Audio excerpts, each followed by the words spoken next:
Welcome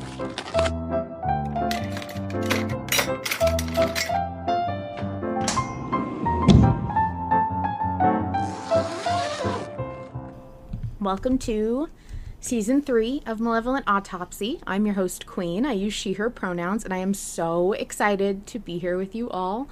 Now, let me warn you, this show contains major spoilers for everything in Malevolent as of the day this episode is published. So, if you're not caught up, I'm not liable.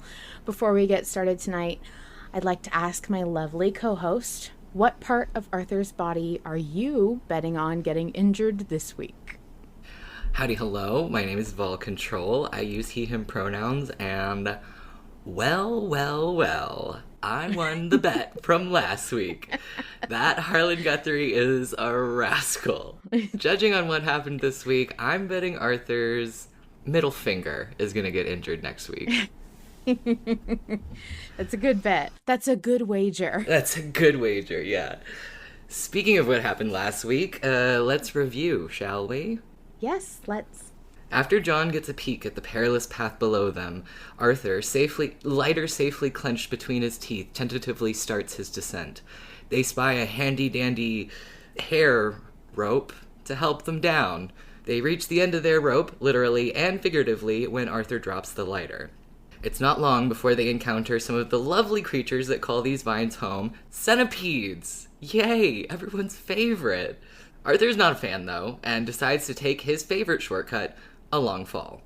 Not too worse for wear, their first course of action is clear. Find the lighter, which seems to have already been found by someone. Should they lunge for the lighter and take it by force like John suggests, or should they risk losing the lighter by speaking to the person first? The debate has been outrageous. Intense. About this vote. I know we're going to get into it. First, let's talk about the chapter. Vol, what was your stick? What was my stick? We're going stick first this time? We're going stick first. Oh, no. My stick was fucking everything. I said this last week. The Dark World fucking sucks. There was not a whole lot of positive or nice things this episode. But my biggest stick is Arthur's mounting injuries in the 20 minutes he's been in the Dark World. I tallied them up. I tallied them up in my other doc. Bloody knuckles, cut up feet, bitten hand. He's fallen. Something unmentionable has been scraped. It's a lot for... He's only been here for less than 20 minutes, in world time. Can't take him anywhere. No. Yeah, that's pretty fucking awful. Well, I mean, what was your carrot? What was my carrot? The bell in the distance sounded kind of pleasant. I mean, compared to all the other noises in this episode, it sounded kind of pleasant. And we're reaching. Yeah, it's a real reach this episode. And I don't know if this is going to end up in the final cut, but I have to say, legitimately, I think it is so funny and so real of Harlan to include something that implies the dangers of trying to climb down dangerous brambles naked. He's so real for that. I thought that was... I don't laugh when Arthur gets injured. I don't think it's funny, but in this particular case, I was like, holy shit, that's so bold and that's so hilarious. It tripped me up when I heard it. I had to think about it for a minute because I was like, what part of, oh no. It just happened very slowly in my brain. John's little you're caught. Oh, Jesus. Oh my God. Poor little Arthur. And I almost, I mean, we were all trying to be very discreet, mature about joking about it last week before the chapter dropped. But also everyone was really, really obsessed with what option is going to get us pants. And so I think, I wonder if Harlan saw that and was like, bet. Yeah, sure. Eventually he'll get pants, but first. Before you do that, let me just, yeah, wow. Yeah, it was good. I mean, I'm glad, I'm happy that that happened. Not because I, like, yay, that happened, but also there was an opportunity and he saw it Yeah, and he took it. he went balls to the Yeah. wall, literally. Balls to the tower wall. Oh boy. Um, Uh, yeah. yeah. So, Queen, what was your stick? I know this is an unconventional stick, but I mean, like everything was kind of a stick. It's the Yeah, dark world. Everything is sticks. It sticks all the way it down. sticks all the way down. I love that.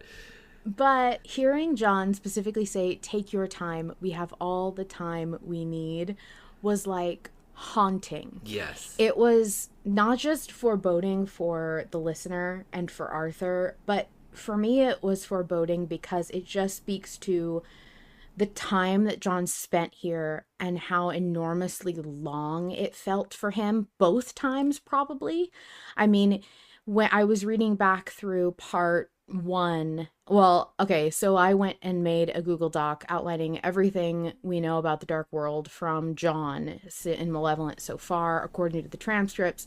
Really, what I did was I control F all of the transcripts to find mentions of the dark world. So Yeah. there are probably times they talk about it without saying the words, and I probably didn't catch those. But the ones that I found, there were quite a lot of them in the beginning of Malevolent, and then they peter out, and then they come back real strong at the end of season 5, obviously. Right, right. And totally invaluable resource. Your Yes. Dark World stuff that you put together is very useful. There's people in the chat saying thank you. I know that people in poll chat were really grateful too.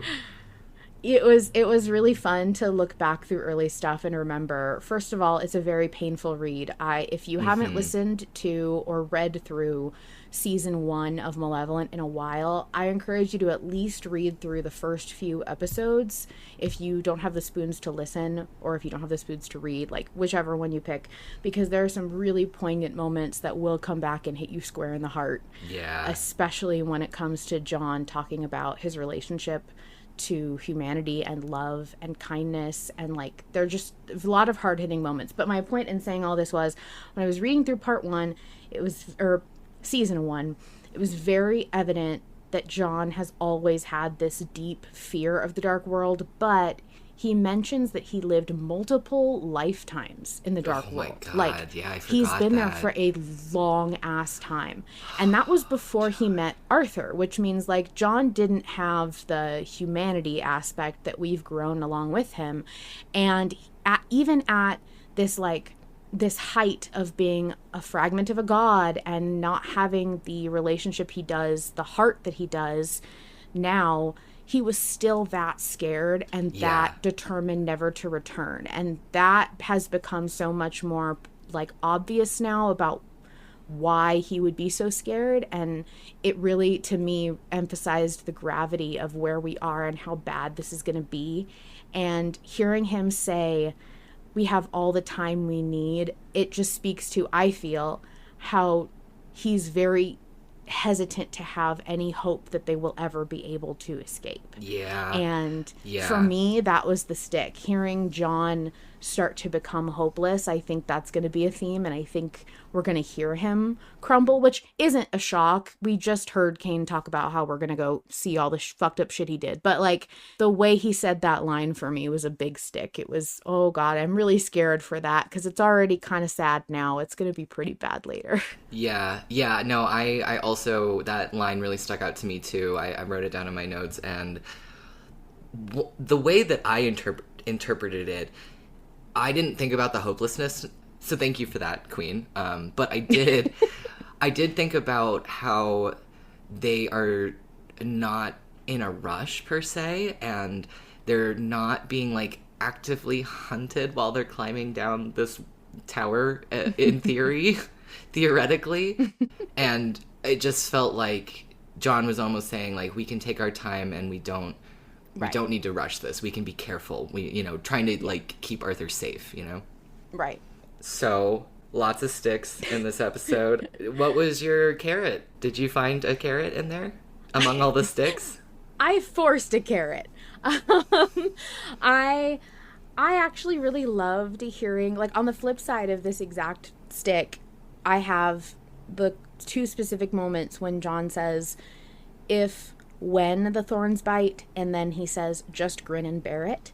And for me, those were carrots because I really liked hearing John sit with the reality of the situation. And to me, this was less of a stick because it wasn't so much about, like, I didn't take those as longer term promises the same way we have all the time we need.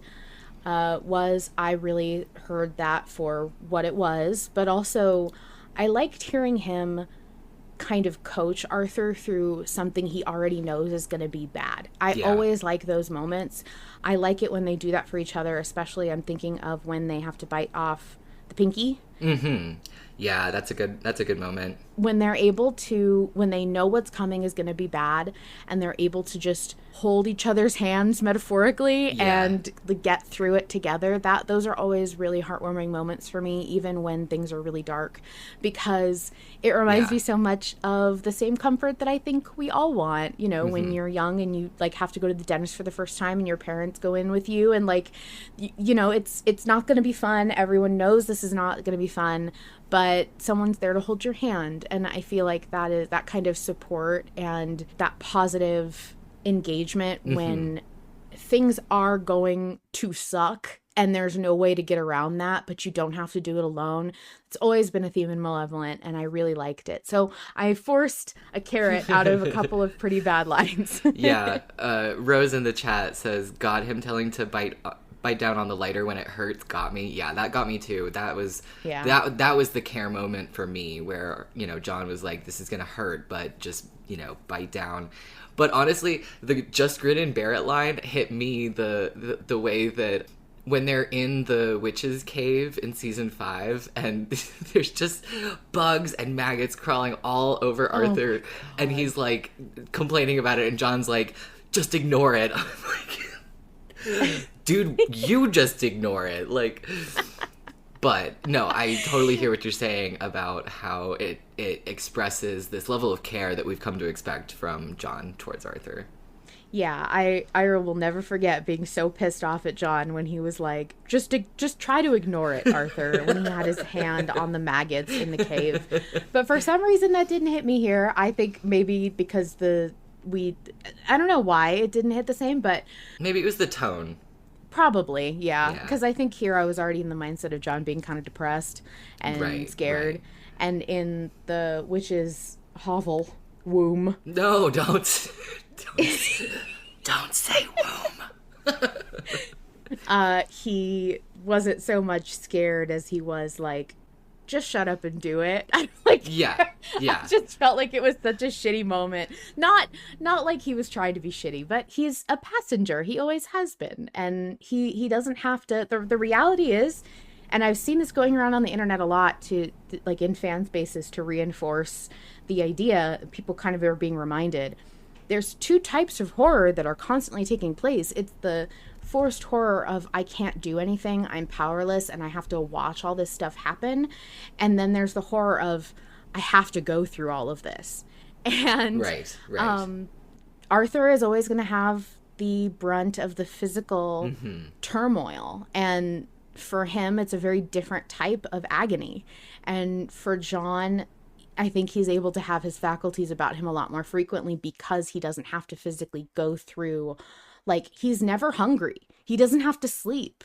There's no human drag down for him. But he has to deal with the horrors of a lack of autonomy, a lack of agency, and that is equally horrific in its own way. Yeah.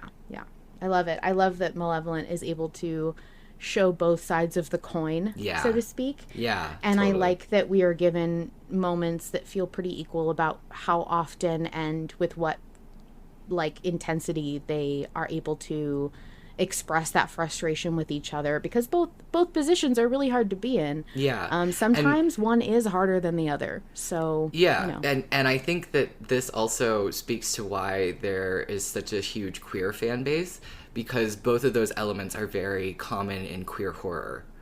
That is a great observation. I didn't even think about that. But Yeah. Yeah. you're very right. Especially I think they both, John and Arthur both have struggles with autonomy in this series, Yeah. and that's a huge thing in queer genre in general. Yeah. Very, very, they both are experiencing body horror in a different way. Oh my God, yeah, you're so right. Yeah. I know we have a really extensive vote to talk about. So I think we should get into that. What do you think? Yes, let's do. Do you want me to pull up the exact numbers? If you could, while I'm reading out the percentages. So our vote for this week is Take Back the Lighter by Force versus Risk Losing the Lighter. We're sitting at 493 votes total with not very many hours left. I think if this is right, 9 hours left. The poll is closing a little bit early this weekend. And right now, Take Back the Lighter by Force is at 52% versus Risk Losing the Lighter, which is at 48%. But Vol, how many people are voting? So, for Take Back the Lighter by Force, we have 258 votes. And for Risk Losing the Lighter, we have 235. That's more comfortable than it was when I walked out of poll chat a little bit ago. Yeah. There have been a few votes trickling in, and honestly, I was pretty sure. Like Fish said, I think it's gonna stop at 489, and I thought, yeah, it's probably gonna stop there. But yeah, a few more have been trickling in. Really quick, I want to tell public listeners I want to start off with this portion because I think it is going to be integral to what we talk about. Yes, because all the patrons are talk a lot about the poll wording versus what BJ says at the end of the episode. Yes. So, what Booth John says at the end of this episode is exactly this. I'm just going to read it. This place is built of wrath and tears. A figure holds your salvation. What you've learned so far is violence, but perhaps there's another way. Should we lunge forward, take the lighter back by force, or risk losing it and attempt to speak with the creature instead? Talk or fight?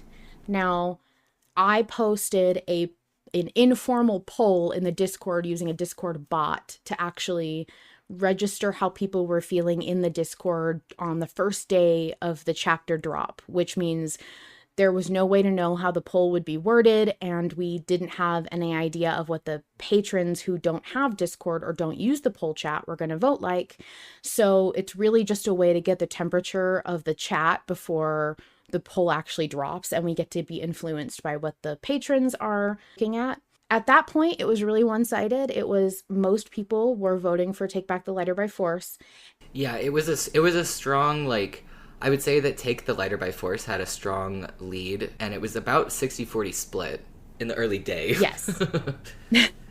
And when I dropped that poll, the way I worded it was talk or fight, because that's what I thought would be the most likely to be the way the poll is worded. Yes. And for a long time, you might have heard us talk about this in the past, but patrons will sometimes be reserving their real vote or reserving their judgment until they see the wording of the poll because it doesn't always perfectly align with what's asked. However, in the full season that I've been present for Malevolent, it's usually pretty straightforward. And this is the first time I've been completely blindsided by the way a poll is going to be worded. Yeah. That's not to say that I don't understand why it's worded that way, because they're still taking direct pulls from Booth John's text, but I was almost 100% sure it was going to be talk versus fight. And the fact that it's not really, I think, changed how people felt about the vote and got people to talk more and more about it. Yeah, absolutely. I think the wording was really integral to why this was such a contentious vote and why it sat fucking tied for almost an entire day. And, we don't have the threat of ties looming over us anymore, which I think was a really good thing because this was already an extremely passionate debate in poll chat. But if we had added the danger of historic ties, oh man, it would have been a madhouse. But I'm even not sure without, if it would have been as close for as long if we had the threat of a tie. You think so? I actually think that was a mechanic that would have helped us be more decisive. Maybe. But I know how you feel about ties still, and that you feel like it kind of like robs you of your vote if we end up in a tie. And I get how you feel that way, but I was watching the exact numbers, and again, it was like the Kane versus Lilith vote where the number of voters just kept matching, like, exactly. And I feel like when you have that many people who are voting on each side, I think that you have to acknowledge the tie or recognize that means something in and of itself about how difficult the choice is, you know? I think so, but I also think that there's a lot of people who do not engage in anything about the poll. There's a lot of people who just come on and vote and don't think about it, or just come on and, do a brief amount of browsing. I think there's just so many different ways you can interact with this poll concept that it's really hard for me to want to put that much stock into even numbers, because there's so many people who wouldn't care either way. There's just so many people who Sure. are like, it's a vote, like, whatever. And so if you remove all of those votes, I do think we wouldn't have a tie. Like, I do think that if people didn't vote who didn't care, then we'd be more decisive. But Yeah. people do. And so, I don't know, for me, that's different. Then there's the people who have who are on the voting tier who don't vote at all. I can't imagine. I mean, that's fine. Full respect. I just can't imagine. You know who is surprised at how close this vote is? Who? Harlan. Harlan is surprised at how close this Harlan vote is surprised about how close the vote is. The only other thing that I wanted to mention was that I was scrolling through Slow Poll, like I do before Autopsy, to try and see if I could, gather up all of the points that everybody was making and some, like, unique points and things like that. And there's 77 messages in Slow Poll. Slow Poll, for the public who doesn't know, is a channel that is timed out so that you can only post every 10 minutes, and that's because regular poll chat gets so crazy that the arguments get lost, and so it's a place to put your, like, solid arguments, your thesis kind of thing. And usually there's, like, I don't know, 10, maybe 20 on a, on a, like, kind of exciting vote. But, 77 for this vote. That's how contentious it was. Yeah, it was crazy. And I will say, for the public who can't see my screen right now, I'm currently showing screen, and I'm showing the poll so that, like, I can refresh and monitor it. And I have to say, it's really funny, because what I'm seeing on this screen right now is very indicative of how I feel, at least, the portions that I've seen, how I feel the debate has gone, which is a person who is voting for Take the Letter Back by Force with, like, 10 lines of text, like a really chunky paragraph, and then one person who's voting for Risk Losing the Lighter, who just has a single, very short and impactful statement. And it's very in line with how I've seen this debate go. And I'm not saying that either one is better than the other. I'm just saying, like, that's the vibe of the sides right now. There's a lot of very moral and sentimental arguments on one side, and a lot of desperation, I think, on the other. Practical, pragmatic desperation. Yeah. And it really, we'll get into it, but, I think that it's really important to point out how much the setting has affected those perspectives for votes. Just the influence of the dark world is always looming over us and around us, and there's been some wondering about whether that is clouding, Arthur or John's judgment right now, or if that's influencing even the choices that we're given, or how we perceive the choices that we're given. It's very interesting. Right. I agree. Shall we listen to our first message? Do we want to say what we're voting for? Mm-hmm. And like a short little, just like what we're voting for and like a sentence. Good luck. I'm voting for Take the Letter Back by Force, and I think the most concise way I can say it is, at this juncture, I don't see any risk to any part of the story or of Arthur. Like, I don't see any risk in this situation to any character that is worth what I believe we've been told about the lighter, and I also don't think that this fight can be won with only one or the other. I don't think that Arthur is going to be capable of quote unquote defeating or getting through the dark world without the lighter, but I also don't think the lighter is going to work without Arthur. So to me, it's a do not separate situation. Yeah. I like that. How about you? I am also voting to take the lighter back by force. I was making a pros and cons list for the two options for my notes, and I wasn't second guessing myself, but I had a moment where the only pro that I had under take the lighter back by force was protect the lighter at all costs, and then I had a bunch of cons, and then I had a bunch of pros for risk and a bunch of cons for risk. But that is my thesis, is that I think that we need to protect the lighter at all costs. Period. End of story. Good thesis. Full send. And although Vol and I are both on the same side of this poll, and we both have strong feelings about it, because Vol has actually been participating in a lot of the debate, which is not usual for Vol. Yeah. I keep going into the brawl and fucking swinging bows and shit, man. Even though we have our side, I definitely want to acknowledge that there is a whole other side to this vote, and a lot of people who feel very passionately about it. And Vol tried to capture some really good points about it. And we have a bunch of voice messages that I think gives a really good impression of the other side of this vote. Yeah. Shall we get into it? Let's get into it.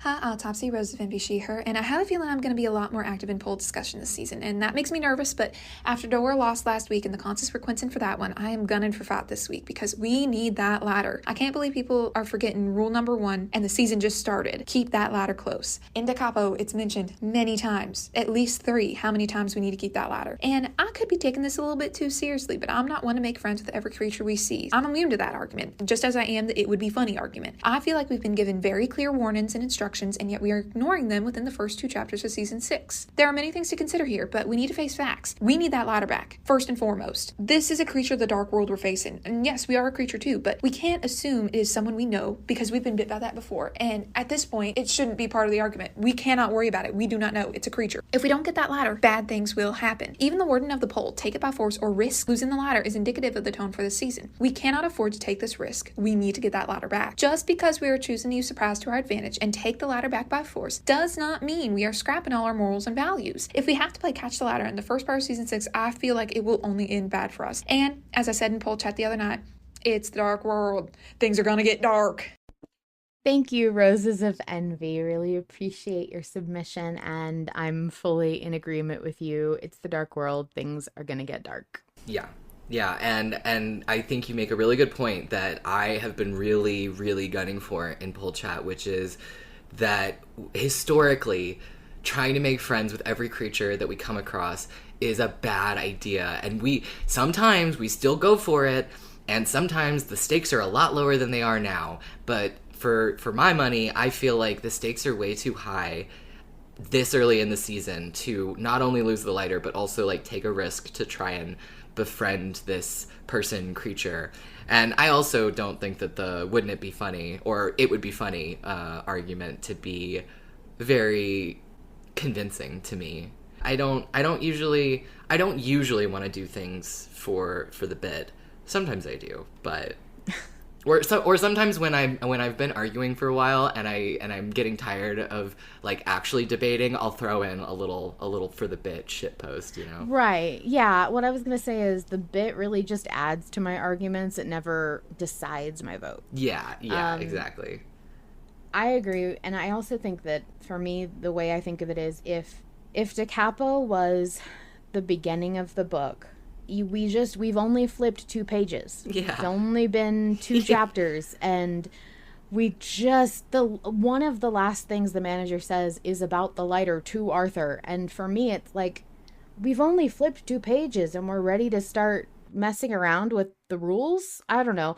I also have seen the argument about the themes, which I think somebody might talk about in our voice messages that we can get into later. And I have some words about and that. I was gonna say that some people on the side of risk also see this as an opportunity to sort of like test the mechanics of the world, or like test what will happen if this person lights the lighter, or if these people can talk and communicate with Arthur.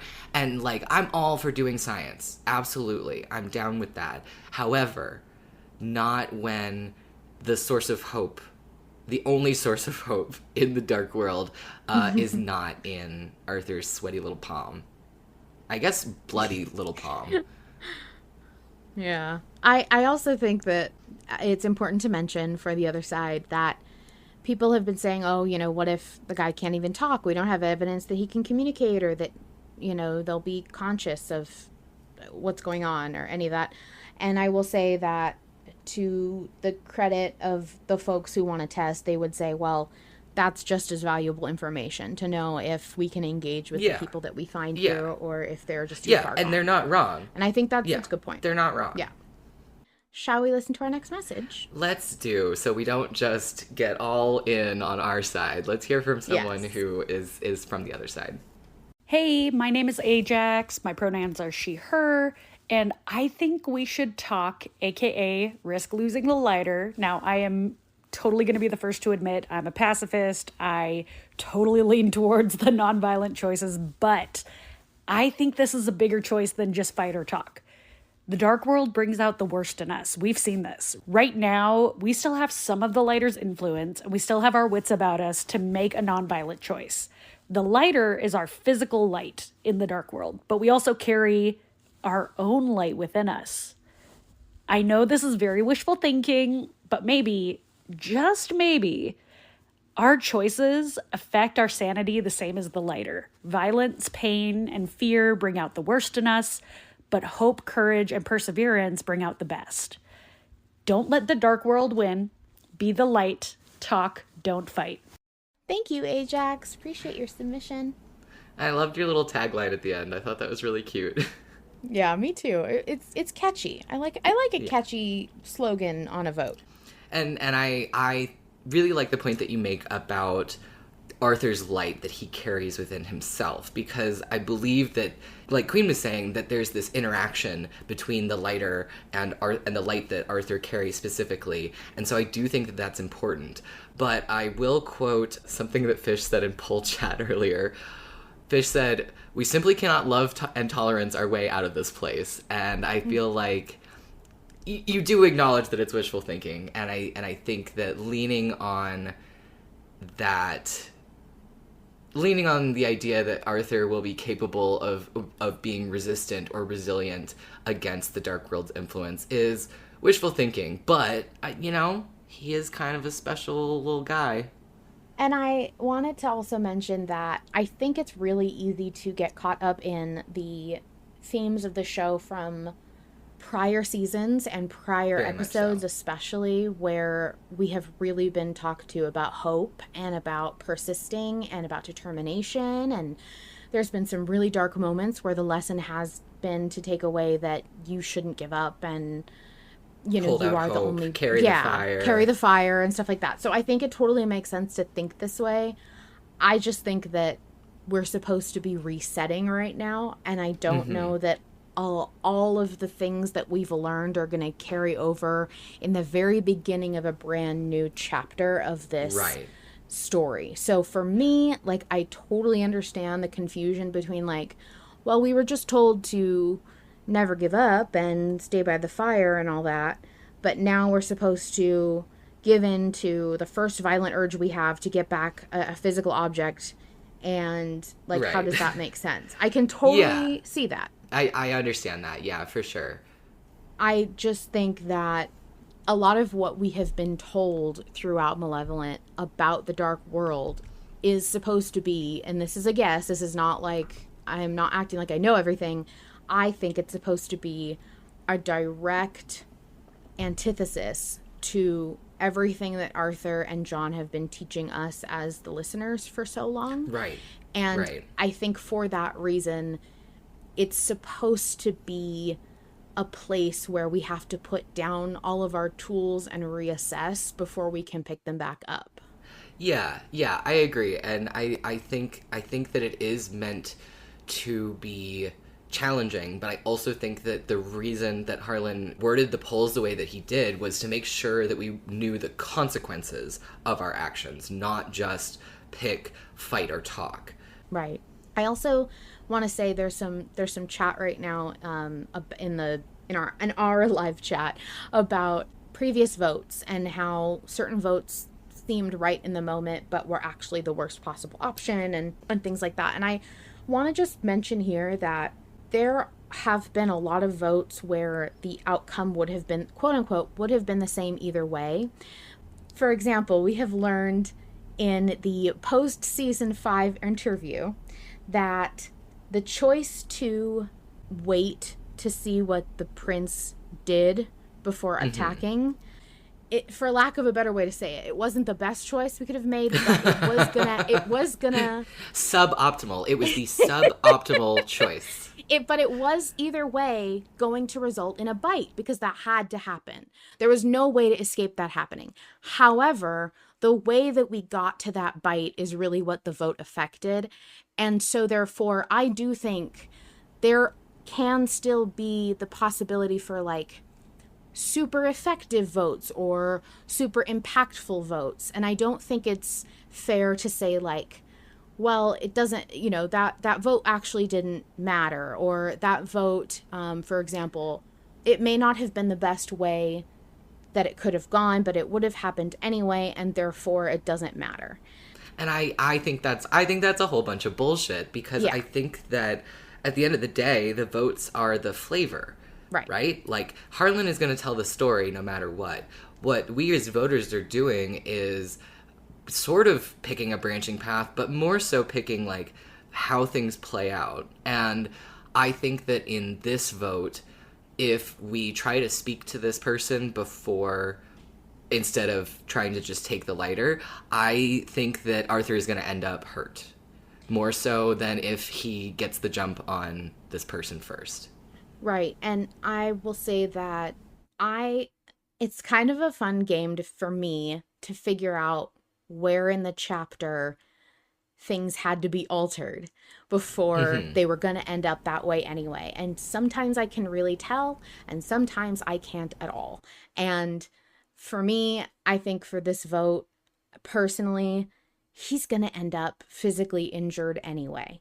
For me, he's going to end up like upset no matter what. I don't think those are avoidable outcomes, and so he's not having a good time this episode. No, he's not having a good time, and that's why they don't impact my vote. Because for me, like, my thought is, what's the fastest way to get that lighter back into his hands? Consequences be damned, because the consequences will quince no matter what I vote. Absolutely, and we might get into this more later, but I honestly feel like there is a short-term versus long-term consequence here. And a lot of the risk voters have said that they don't want Arthur to give in to the influence of the dark world and act violently here. But my counter-argument is that if we lose the lighter, then Arthur and John are going to be monstrous and feral for longer. And I don't want that. I feel like that's a long-term consequence that I don't want. The longer we talk, the more I want to say. So let's play another voice message before I take over. Let's do it. Hi, my name is Phoenix, and my pronouns are they, them. So, here's the thing. I was on Team Fight, but I am now on Team Talk. The reasoning for that is the manager told us that not everyone can be saved. This is a lesson we've learned time and time again. But he never said we shouldn't try. And I think we've proven our abilities with violence already. You know, with the whole, grab the shovel, Arthur! That, I think Arthur can kill this guy if he needs to, but that doesn't mean we shouldn't try to talk first. Plus, this figure appears interested in the lighter. which the manager also said wouldn't be just of help to Arthur and John. I think it's worth a shot. Come on over to Team Talk. We talk. And, you know, as a late great Alpha Rad would say, it's not about winning. It's about sending a message. Thank you so much for what I believe is your first submission, Phoenix. I really appreciate it. It was great to hear from you. Fucking epic first submission. That was great. I loved great. You cracking open a beer before you got Cracking into open it. a cold one. I thought that was great. And also your rendition of the brutal shovel murder. Very good. Very good. I love standing ovation. Everyone's offhanded, non-prepared impressions of John are like my favorites in this fandom. Oh, they're so good. They're really funny. I really liked the quote that you shared. It's not about winning, but about sending a message. I think that is like a really threatening way to talk about how we want to embody the themes of Malevolent and hope and things. And I thought that was awesome. It was a very metal way to put it. It was so fucking cool. Yeah, I think that takes the emphasis off of like peace, love, and the power of friendship, and is more like we need to send a message to the dark world that we won't be swayed. And that's, you know what? That's fucking badass. I'm into that. Yeah, that's one of the ways that I feel like were I not so firmly fixated on my vote, potentially you could sway me by making it sound cool enough. Yeah. So what do you think about because what I'm thinking about right now that Phoenix mentioned is what the manager told us about the lighter, which is that lighter won't just help you. Oh, right. The dark world is aptly named, but only help those who want help. Some don't wish to be saved, others belong there. Remember, you can't save them all. Yeah, see, I think that's a really interesting argument from the Risk voters, because I feel like the way that I read it, and maybe this is because I'm a take by force voter, but the way that I read that is that we shouldn't be so quick to offer assistance or try and help people with the lighter. But the thing that stood out to me in Phoenix's message was they pointed out that this creature appears interested in the lighter, which in conjunction with its sort of like, I don't want to say submissive. We're 18 over, you guys can't be. Can I pull that right now? I think that interest in conjunction with this like very like non-threatening pose of this person makes it very curious that they are like flicking the lighter open and closed. Not lighting it, notably. Just to clarify, we do not think that the lighter has been lit, but that it's kind of playing with this. And I saw some people comparing this to like Uncle playing with the music box back in Larson's mansion. I don't think that holds a whole lot of weight, but worth mentioning that got brought up by a few people.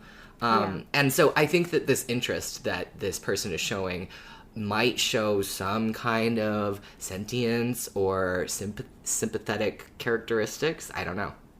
I think my personal opinion, which nobody asked, however, I made a podcast to say it, so you're getting it, is that specifically that line about only help those who want help, some don't wish to be saved, others belong there. Remember, you can't save them all, was literally, I mean, I can't think of a more direct way for Harlan Guthrie to put his head into the narrative and be like, guys, you cannot save everybody, and if you try, it will be bad. You can't be friends with everybody. I felt like that was a warning way more than it was an encouragement or a resource, because I'm not saying that we won't get chances in the future to save people. I'm not even saying that this guy isn't worth saving. There have been some very how do I say this nicely? Like some very strongly worded arguments for this guy maybe being somebody that we know, like Parker or like another Arthur or something like that. And look, I fucking far be it from me to call what Malevolent's gonna do. Yeah. But I, at this point, don't think, like, if Malevolent was a book, I don't think I would begrudge Arthur for attacking this guy and then later finding out that it's, like, I don't know, Parker, I guess. And Right. it being like everything went to shit, because that lighter has been emphasized as so important just a minute ago. Also, the fact that, like, I'm not saying that this guy isn't worth saving. I am saying that this narrative has established absolutely nothing in world to tell us that we should be doing this, other than the things that you've learned from previous seasons, which, like I just said earlier, kind of feel like they should be scooted to the side for later. Right. Yeah, Phoenix in the chat is shouting, but we don't know if he's friendly yet. Yes, but we also, that's the thing, we don't know if he's friendly yet. And I'm still trying to, our own wishful thinking on the take it back by force side of things is we're manifesting that Arthur's not just gonna straight up murder this guy, but he's literally just gonna take the lighter back. He's just gonna kill him. He's just gonna kill him. So, we have some delusional thoughts on both sides. It's fine. Yeah. Well, and look, I think I've said this in other autopsy episodes. I'm just going to rip the Band-Aid off. I don't care if Arthur kills people and cries about it. I really don't. I just don't care. Look, he's killed Queen a lot condones murder, but specifically from Arthur Lester. He gets a get-out-of-jail-free card from Queen. The dude said 7-ish, basically, that he's killed, like it was no big fucking deal. Like, I really just don't. I know, look, Arthur has had his road of guilt. I'm over it. I'm done. He's had his thing, and he's gonna continue to kill people, and he's gonna continue to feel bad about it. And at this point, it's kind of like saying, I can only do so much, my boy. Yep. I've exposed you as much as I can. I can't stop you from murdering. Most of the time, I can't even stop you, bro. Right, yeah. But, like, let me be clear. It does not feel good to attack this dude. I would much rather go up and talk to him and ask him nicely. We are not voters who want this because violence. I mean, sort of, yeah, but not. That's not the main motivation. I think, personally for me, and I've said this in Slow Poll, I think that this is a risk assessment, and my risk assessment is that we should pick the option that doesn't have the word risk in it. Yeah, me too. And we were also saying about the vote wording earlier that people were trying to say, like, yes, this option does have the word risk in it, but that doesn't mean there's no risk involved with the other one. I want to just point out that I don't think there's ever been a poll that has so blatantly said that there's risk involved with an option. And actually, in the very beginning, before we had the right when the poll wording dropped, people were arguing that it might be a double reach around where, he put risk in there because that's what he wants us to think we shouldn't vote for. And he wants us to actually vote for risk. And look, that's fine. You can have that argument. But I think that doesn't serve anybody to kind of try and twist it so far around that you have to come back to, like, that's what he wants us to think. That's red string for me. That goes too far. No, especially considering the fact that Harlan specifically chose this wording. That makes me think that he is trying to tell us something. And it's not that he's trying to pull one on us. He's not trying to pull a fast one. He's trying to tell us, hey, these are the stakes. Yeah. I didn't realize it was already 8:50. Yeah, it's already fucking almost time to go. Let's get to this delightful message. Yes. Hello, friends. Yami here, any pronoun. And for this week's poll, I am definitely voting to take the more, shall we say, violent approach to get the lighter back. And my reasons are simple. We need the lighter. It is the dark world. It is our only light in the dark there. And we have seen what happens when they don't have it. They get at each other's throats. They're Act 1, Season 1, John and Arthur. And we don't want that anymore. No more divorce arcs. We need that lighter. We've been told by the manager that we need it. So we have to get it back. And I don't think talking is going to work, especially with the way that the poll was phrased. But the biggest reason that I am voting for this is because I need something in my inventory, and right now it's empty because they dropped it. I've got nothing. My spreadsheet, it looks terrible. I need something in my inventory or else I will go crazy. So please vote to get the lighter back. Thank you. Thank you, Yami, for your submission. Oh, Yami, this was a great submission, and you make a lot of really good points, but screaming about the inventory took me out. This is so funny. Yeah, that's an important reason that none of us are thinking about. We have to think of Yami and the inventory.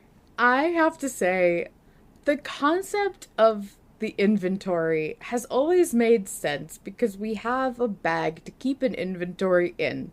And now that we're calling it his inventory with no clothing and no items other than this singular lighter, it makes me very upset to say what I am about to say, which is that it makes me automatically imagine his body as the inventory, which means my first thought is when he carries the lighter, if it's not in his hand, it's going to be in his mouth. And then, like... I thought you were going to say something else. Oh, I can't say what I was thinking here. But I think that... Somebody did a really good meme picture of... I think it was Arthur with his cheeks out with the lighter. And it says, "Be nice to me, I'm a brand new human," or something like that. It's so good. I think it was Friska. All right, shall we move on? Yeah, we should. Hey guys, Autumn again, she, her. I apologise in advance for any background noise, but boy, this chapter has me fearing for our life, as per usual. I've been flip-flopping between sides, but currently I'm voting to risk losing the lighter, so I'll play devil's advocate, and that's what I'll be talking about here. I'm sure everyone else will have the other choice down pat. So, the guy's the lighter. We know the lighter lets Arthur and John hang on to the dregs of their humanity while it's lit. Who's to say it won't do the same for the person holding it now? The manager did say it wouldn't only help us, perhaps saying we could reason with them. You can tell the lack of the lighter is already affecting them. Firstly with Arthur getting crabby with John, and then John immediately jumping to violence as no alternative. Who's to say that if we lunge, we'll simply stop there? Do we even have the strength to overpower them? Fighting this guy doesn't guarantee success. It could even result in more debilitating injuries to Arthur, which I have a nasty hunch won't be healing here, so any damage we take could be permanent and detrimental. If we do end up killing this guy, Arthur's going to regret it, like how he was horrified by the murder as a gravedigger once the light had been lit for the first time. The Dark World is a constant battle to stay true to their humanity, and Arthur and John can't be caught slipping like this, especially not so early. I think it's also important to note that this guy appears outwardly uninjured, and has likely been around here for longer than we have, at this very moment at least. If we talk to him, he could give us some useful information, serve as exposition where John fails us since he doesn't seem to know where we are at the moment. We killed the first guy we came across, so we need an exposition guy. Their knowledge could also make them a more formidable foe should we choose to aggravate them, though I have to admit this is entirely speculation.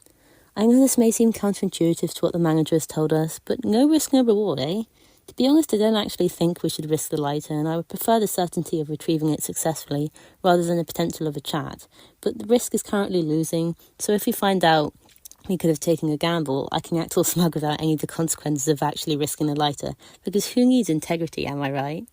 Anyways, that's all I have to say. Have a good rest of your autopsy. Autumn, you win my heart. I love you. The minute I heard this voice message in its entirety, I went over to my chat with Vol and I was like, that's why Autumn gets me. I love Autumn. The who needs integrity, am I right? Like, that's what it's about, baby. That's what I'm here for.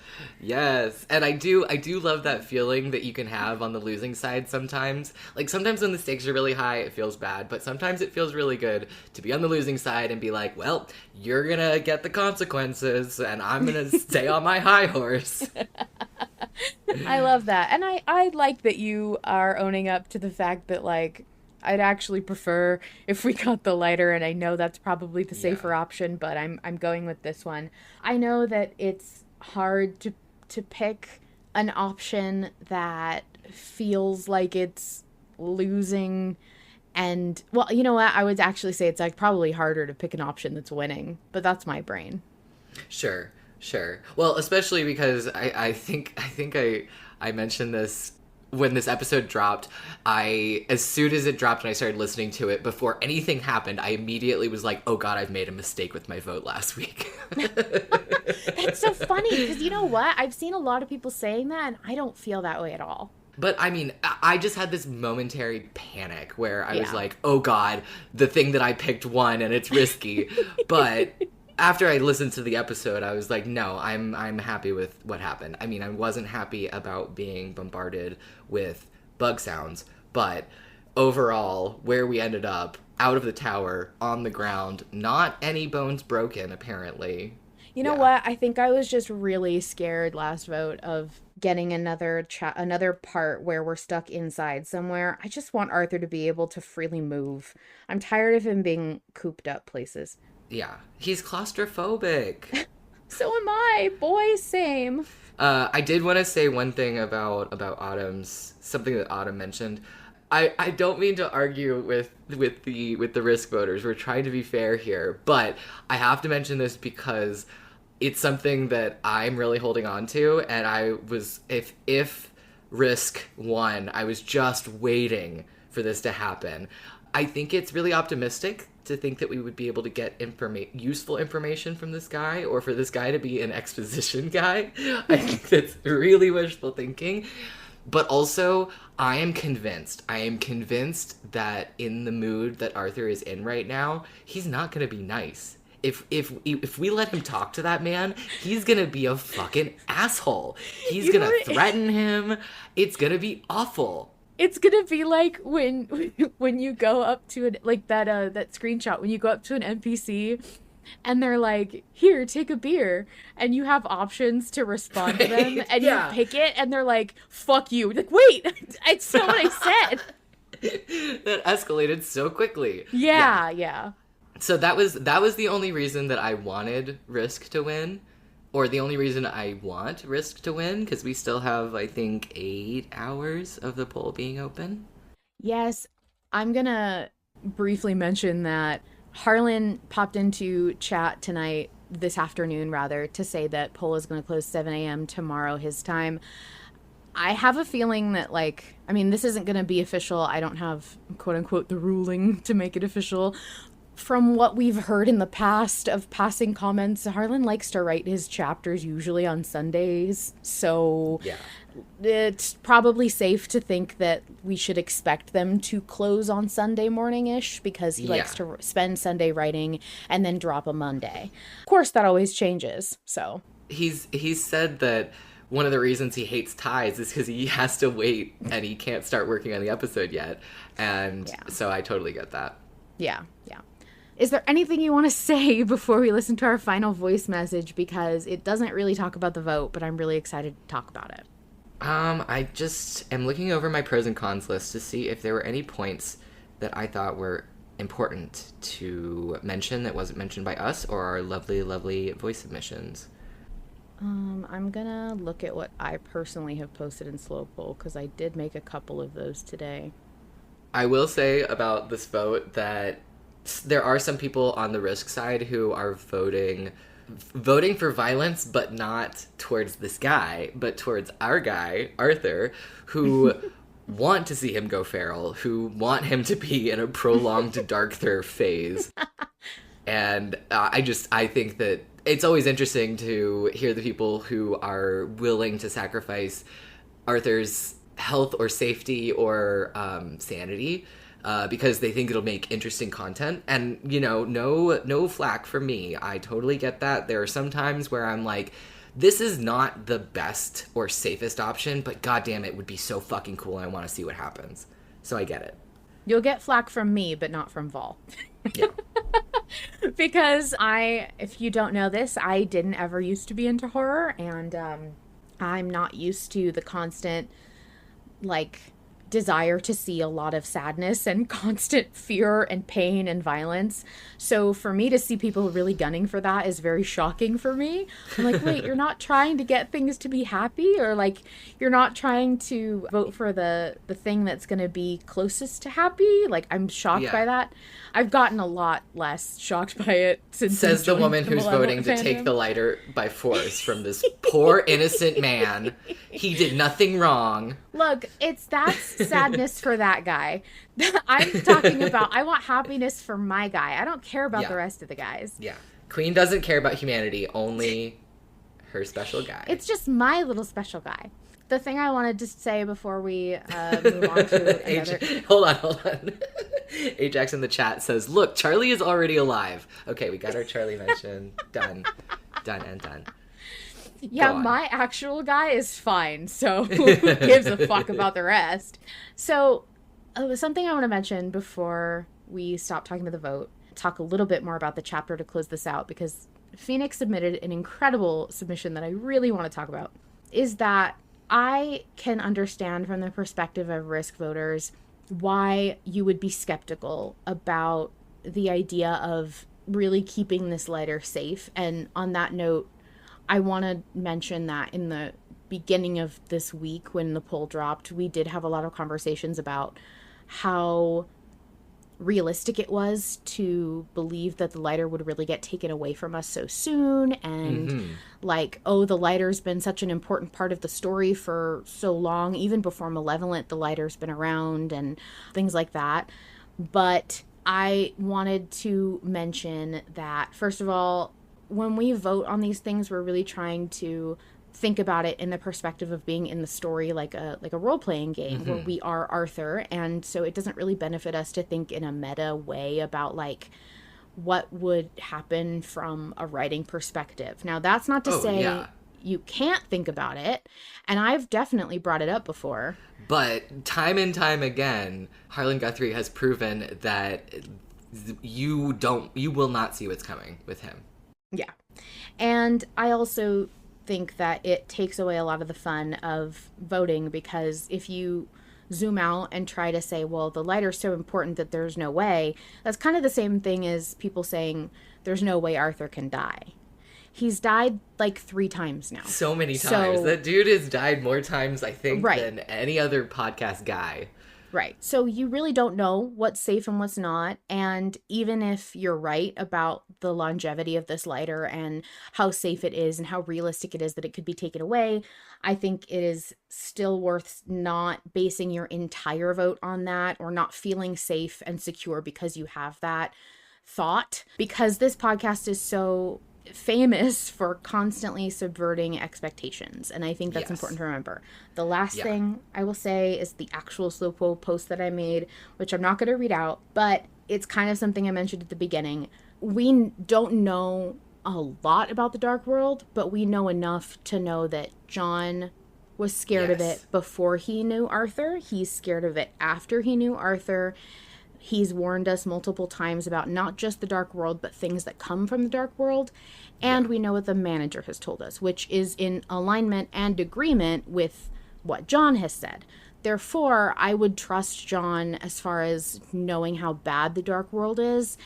And I would say, while it feels like Arthur is, quote unquote, the specialist little guy, I believe that this show has always told us that Arthur is human, is only human, and is vulnerable in ways that humans are vulnerable. And I don't believe that Arthur alone, without the lighter, can accomplish what he's setting out to do. But I additionally don't feel that the lighter is giving him some kind of supernatural specialness. I think it's just allowing him to access things that other people can't, that he already has within him, which is generally all of the fuzzy moral stuff that we've been talking about for 5 seasons. So when risk we need voters to protect that about, at all costs. Yeah, when risk voters talk about the fact that like we have to be our own light and carry the fire and the themes and the morals and the hope, what you're protecting are the themes that you've learned, and that makes sense. But the themes that you've learned are tucked away in Arthur, and they will not be recoverable if you don't have that lighter to access them. It's like a key in a lock. And what I feel this vote is, it's like you're going to throw the key into a bush and you're not going to know where it is, and it's going to take you a minute to find it. And I'm not willing to do that. I don't see a reason that it's necessary right now, because I know it will be in the future. Like I would put money on the fact that this lighter is going to get away from us at some point. I just don't think it needs to be right now. Not during the tutorial of the Dark World. Right. Yeah. And that's my piece. That's where I want to leave it. Do you have anything left to say, Vol? Nope. Other than I completely agree with you, and that was something that I put down about John knowing the Dark World and us listening to him right now. So, for once, I want to listen to John.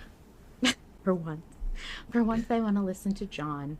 Okay, let's listen to this final voice message. Thank you guys for staying with us a little bit longer. I will just get started. Hi, my name is Phoenix, and my pronouns are they, them. Alright, I know I already submitted something, but that was basically just me asking people to think before they act. This is about a different thing. So, the bell, we heard that, right? Off in the distance. I think I know what that is. It is a safety coffin. A safety coffin, or a security coffin, is a coffin with a mechanism to prevent premature burial.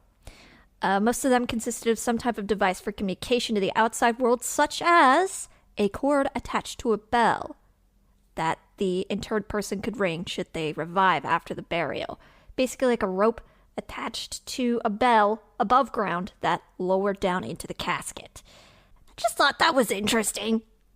Thank you for your second submission, Phoenix. It is very interesting, and the minute you said it, I was like, oh my god, security coffins, how did I not think of that? Yeah. Genius.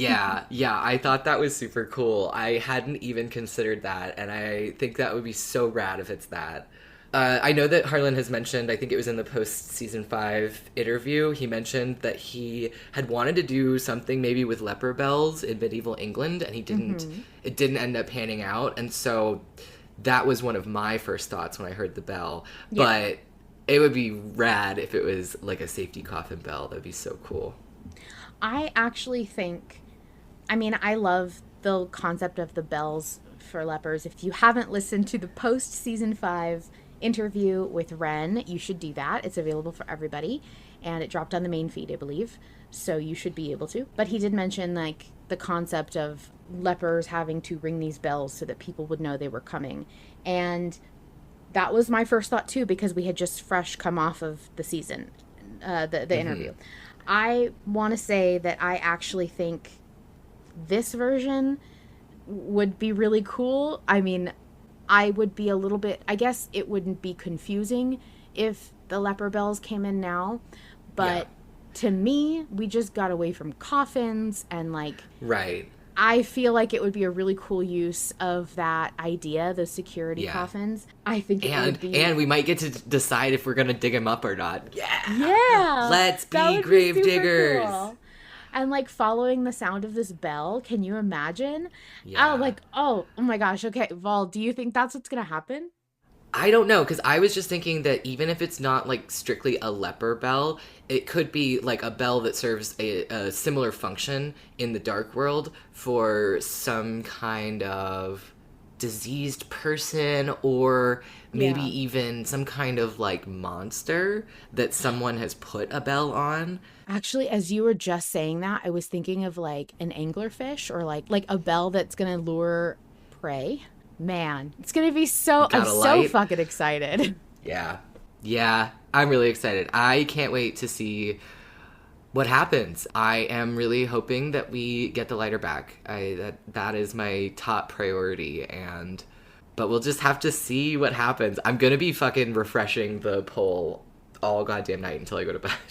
Yeah, right now, okay, great. We're at 52 to 48 with 495 votes. Wow, we might actually break 500. That's crazy. I think we're going to break 500. I don't know that we'll break it this vote, but definitely next vote. We have not hit 500 in the polls yet, AK. Wow. Yeah, that's crazy. That's a cool milestone. I think that we were here for the 300 milestone. I think definitely we were. Yeah, that was right at the end of season 4. Which just shows you how fast Malevolent has ramped up. Yeah. And how the writing just keeps getting better. And so the longer it goes on, the more people want to sign up so they can listen to the next episode because they get caught up and they're like, holy shit, I have to know.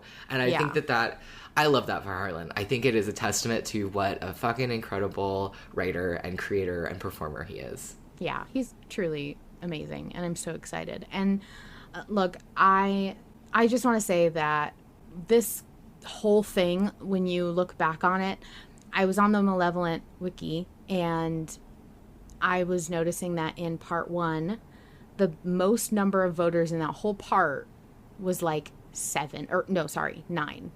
Not even That's not even crazy. 10 people. And That's bonkers. for it to be what, 5 years later and almost 500 people. How insane is it to, like, I don't know, that amount of growth is nuts. Yeah, to see that exponential growth, like, as it's happening, as part of the community and the fandom, and to have such an active fandom, it's really cool. Luna Maria says what's insane is 400 was only broken in the Talisman Mother Darkness vote. So it's not just that there's so many new voters, but that it's happening so fast. I think that Da Capo really influenced people. Yeah. Yeah, and Phoenix in the chat says, and there's 17 people here for a discussion about it. So true. I think we had 20 people in the audience tonight for most of it. Yeah, I saw 22 at one point. Oh, nice. Yeah, we love having you guys come and hang out with us and chat and, and shout at us while we listen to your lovely voices that you've submitted. Yes, and it's gonna make me cry. Aw, that's so sweet, Apollo. Apollo says, oh wait, I don't know if I ever shared that whole reason I ended up subscribing was because of you discussing the vote culture and how it impacts the story and whatnot. That's like my biggest hope. That's what I wanted. So thank you so much. Really appreciate it. All right, guys. I am very excited about this vote. If you love me, you won't tie. I can't even tell you there's going to be like a consequence beyond that. That's a good note to leave on. Yeah. Thank you. Thank you.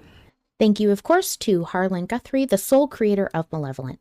You can find everything official at linktree/Harlan Guthrie. Without his labor of love for a story he wants to tell, we wouldn't be here. And speaking of here, if you want to be part of the live vote chat I record each week, join the Invictus Patreon and connect your Discord account. We have our own private patrons-only autopsy channel. If you want to chat with me and maybe even some other folks you hear from on the show, you can also find a public autopsy channel from the Invictus Discord so you can hang out even if you're not a patron. While Malevolent Autopsy is my pride and joy, it wouldn't be ever improving without some key players. Thank you to Mizra, Nikki, and Vol Control for their work editing and assisting with production. They do so much for the show, and they do it all as volunteers, and I couldn't be more grateful. To submit a voice recording, have your message read aloud on the show, or find us on other platforms, visit linktree/Malevolent Autopsy. I'm your host, Queen, and I'll see you next week. The horrors persist. But so do we.